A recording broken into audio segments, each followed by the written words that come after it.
friends, if you have no opportunity, time, desire, forces, to read the story Love of Life by Jack London, you can watch this video. It's a story of a man's fight for his life.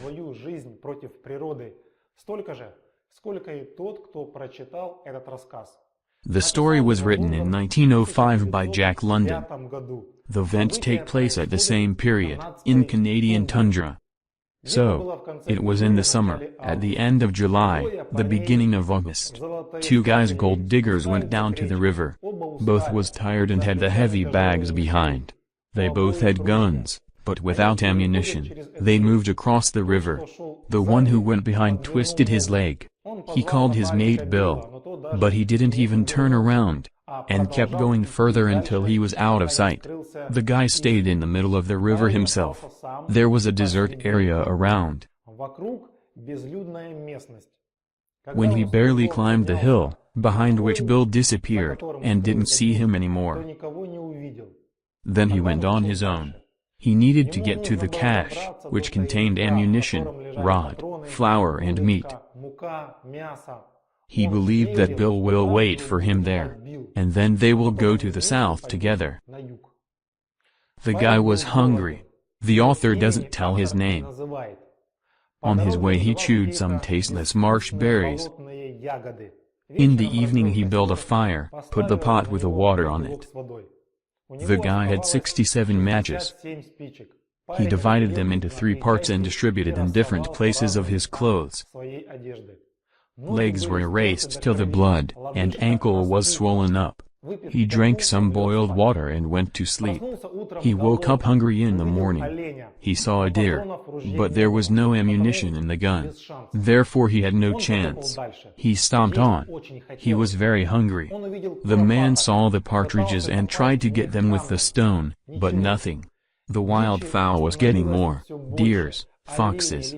But he wasn't able to kill anyone. Near the swamp the guy tried to find even a frogs or a worms, but without success. In a small puddle he saw a little minnow. It's a kind of fish. He began to catch him with hands, but nothing worked. Then, he decided to take all this puddle out with a bucket. When there is no water left, he saw a crevice between rocks and realized that the fish swim away. The guy cried of weakness. In the morning he woke up chilled and sick. It started to sleet. Now he could think only about food. The next morning the feeling of hunger dulled. Along the way, he saw the puddle in which he caught 2 minnows the size of a little finger. He ate them raw. In the evening he caught another 3. 2 of them he ate, and 1 he left for the breakfast. In the way, the wolves came across. The guy took the leather pouch. There was a gold in it, sand and nuggets.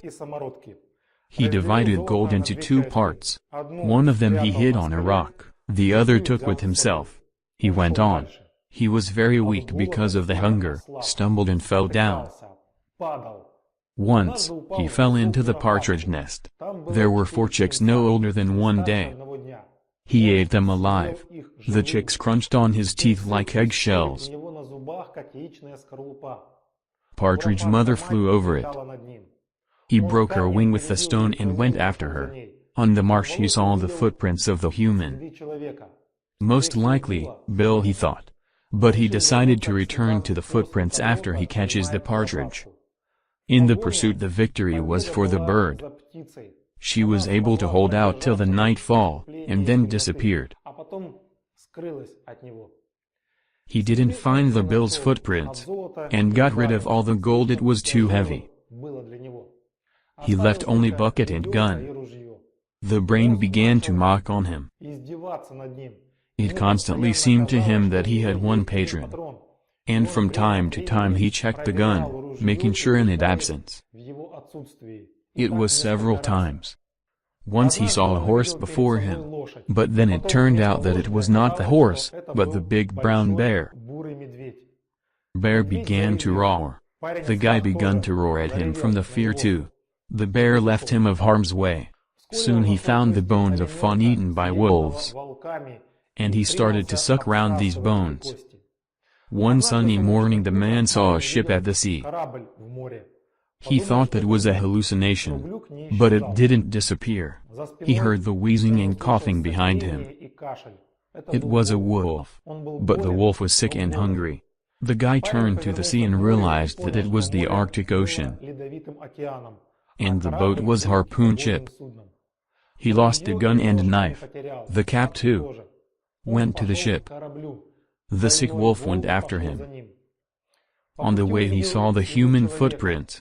It must be Bill, the man said. He went on these footprints and found the human bones. Wolf traces were near. Gold was also nearby. What a sucker, he thought. Bill didn't throw the gold until the very end, but it was so heavy. He didn't take it.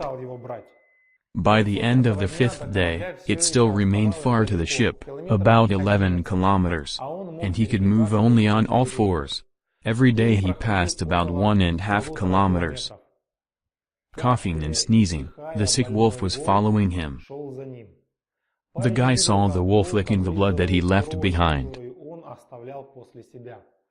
I need to kill him. Otherwise he will kill me, the guy decided. He was laying for a long time, maybe half a day, expecting when the wolf approaches him closer. The guy woke up by the wolf biting his arm. He grabbed him by the other hand, fell over him and was laying on him until the wolf died. Then, the man fell asleep exhausted. On the harpoon ship Bedford they noticed a strange creature on the beach. It didn't look like a human. But anyway, the boys sailed up on the boat to see who was it. After 3 weeks, lying on the Bedford bunk, the guy was telling who he was and what he had to endure. At the table he was tormented by the fear that the food will not be enough. He asked all about the food stocks, and didn't believe when they convinced him that everything was all right. His bunk was filled by crackers. The guy was in his right mind and this fear passed before the ship was anchored in the harbor of San Francisco. That's it, my friends. Frankly speaking, for me the hero of this story didn't cause any sympathy or respect. He's a bit goofy. He was left with no ammunition, couldn't get the food, even though he had a knife. Well, so. The author did not explain why Bill suddenly for no reason left his partner in the middle of the river. I do not believe. It would be logical to stick together, so there are more chances to survive. And for some reason, Bill went himself. Third, what is the probability in a huge area, especially having gone astray, to meet his partner?